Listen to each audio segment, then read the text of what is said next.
Hello, my YouTube family and friends. My good friend Carmine of Poor Man RC made a comment today about you didn't have to know what you're doing to have fun. I told him that's the reason first time sex could be so much fun and yet be bad at the same time. He thought it was funny, and it made me think about things. First time things. Y'all remember the first time you do stuff. First time you kiss a girl, even if it is your cousin down in the woods when you ain't supposed to be down there playing spin the bottle. You don't want to remember it, but it's not a bad thing to remember anyhow. And you can see Miss Bly's flying her little Mavic Mini out there. It looks like a lightning bug with that lighter blinking on it. You can't hardly see it, but I'll get you closer later. This is not the first time we have flown together, but it is the first time we have flown my Typhoon H Plus and her new Mavic Mini together. So it's a first. Other first y'all remember, your first love. I remember the first puppy love I had. Felt real. Everybody said, oh, it's just puppy love, it don't mean nothing, but damn, it hurts when it goes away just like it does. If it is not puppy love. I remember my first bicycle, because I only had one, and I remember my first car. It was a 1967 Datsun 411 sedan 4-door, and I looked like a damn idiot driving that thing, so I didn't drive it long. It belonged to Mom and Daddy. Daddy sold it to me so I'd have some wheels to get around for a while until I could do something better, and I finally did something better. My second car was much more memorable than the first one because it looked cooler, it sounded cooler, it rode cooler, it was faster, but I still remember that little white Datsun. It was before they was Nissan. I kind of sort of remember the first time I met Sarah, Miss Bly. I'm not sure exactly what went on, but my cousin had told me there was some new meat up the road, so we rode up there to check them out. I don't remember what happened. Probably her mama or granny one come outdoors, and I run like a chicken. I was probably 14 years old.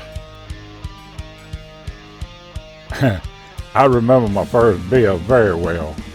I was 11 years old, sitting around with a bunch of grown men, because they were more fun than children my age. And they had done things that children couldn't do. They had cars, they cussed. I loved to cuss. And they were sitting around drinking some beer, playing some rook, I think, and drinking some beer, cooking some steaks. And I was sitting around looking pitiful, and one of them said, the beers was in a big old wash tub full of ice. They were cold looking. I was so thirsty. And one of them looked at me and said, you want one? I said, I think I do. You won't like it. It don't taste good. It's an acquired taste. You've heard that crap. It's an acquired taste. Nobody likes the first one. You sure you want one? I said, I really don't know. I'll try it, so I'm willing to test it out. So he handed me a little bitty small Falstaff. Some of you don't remember them. Some of you will. The little things come in a can. It wasn't big as a popcorn fart, but this one was cold. I popped the top on it and took me a tentative sip. I let it rinse around in my mouth a minute, and I said, I turned the rest of it up and finished it right there. That guy looked at me and said, damn, I probably have created a monster right here. What did you really think? I said, I like that. He said, oh no, it won't never work. I said, you're not going to let me have another one? He said, I don't know, let me think about it a minute. Just go away and leave me alone. So he come to me about 5-10 minutes later. He said, you want another one? I said, yeah, I'd like to have another. He said, you can't have no more, but this, as big as you are, even though you're young, as big as you are, you ought to be able to have 2 of these little summer guns, and that's all you're getting. So savor this one a little bit.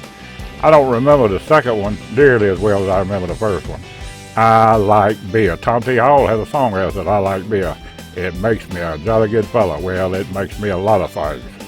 Jolly and not so jolly, and depending on what you do. So that was the first I remember. I remember my first day of school. It took 4 people to put me on the school bus. My brother and sister had scared me to death with the principal having an electric paddle wear a little boy's ass out if he couldn't behave himself, and I was one of them type of little boys. So as soon as I seen the bus coming, I run to the house. Mama brought me back out, screaming and hollering. Pat and Wayne put me on the bus, It was somebody else holding me down after they got on the bus. They got the doors closed. I did not want to go. I was screaming and hollering all the way up the road, and Mama was left crying in the yard. I found out they was lying pieces of shit when I got to school. Russell didn't have no darn electric paddle. Scared me for nothing. I've been dreading that for weeks. That would have been shot for wearing a little boy like that. When they got home, Mama didn't wear their asses out, but she'd give them a talking to, and you would rather have an ass whooping by anybody than to have a dressing down by my mama. My mama could make you feel so puny, tiny, and everything with just a few words. I had a buddy later on in life, and Mama get through with him, and we'd get off somewhere, and he said, "Did your mama just cussed me out a while ago without saying any damn cuss words?" I said, "Yeah, basically that's what she done. She was good at it." I remember my first car wreck very well.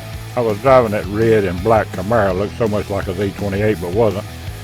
And a boy was riding with me, one of my good friends. He'd done something he shouldn't have done, and he jumped in the car and hollered, "Run," and I run. And the next thing you know, it was some man pulled up beside of me in a curve trying to run me out of the road. It just so happened to be a road right there, and I hit that road at about 40 miles an hour, and the car didn't quite make it, hit the ditch on one side and then hit the ditch on the other side, busted the A-frame out from under it, and I come to a stop. Well, they wouldn't go no more. You can imagine I was pretty much frightened. I hadn't had that car long, done wrecked it. It was mine. Daddy didn't have nothing to do with it, so he signed a note for me, so I knew he couldn't say nothing. But the law was coming, and I've been drinking. Since I worked for Reedsville, the city of, at that time, I knew about everybody from the police force. And a good cop come up, and he was dressing me down and talking junk to me and doing all kinds of stuff. And he said, "Charles, you been drinking, ain't you?" I said, "Yeah." He said, "I can tell you ain't drunk, but you've been drinking now. So you just gonna have to follow my lead to get out of this one." He walked me around to everybody's yard that I tore up, and people up down the street that come out there and heard the commotion. And he told me, he said, "Y'all know this boy. He reads your water meters. He's a good boy. And he didn't read no harm. He'll fix any damage he done.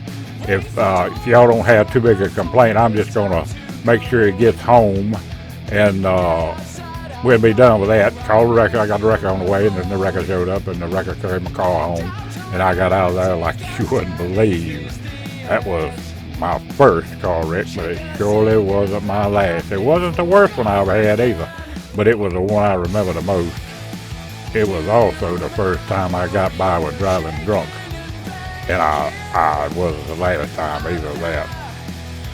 I am so grateful as I sit here telling about first that I do not have to tell anybody about the first time I killed somebody while I was driving drunk. That would probably have been horrible. It just, I don't know what that would make me feel like. I just have no idea. Now, while y'all been watching this, I hope you've been watching it, not just listening. I've been trying to keep up with Miss Bly, flying her Mavic Mini. And it ain't as easy as it looks. You can keep up with things on the ground.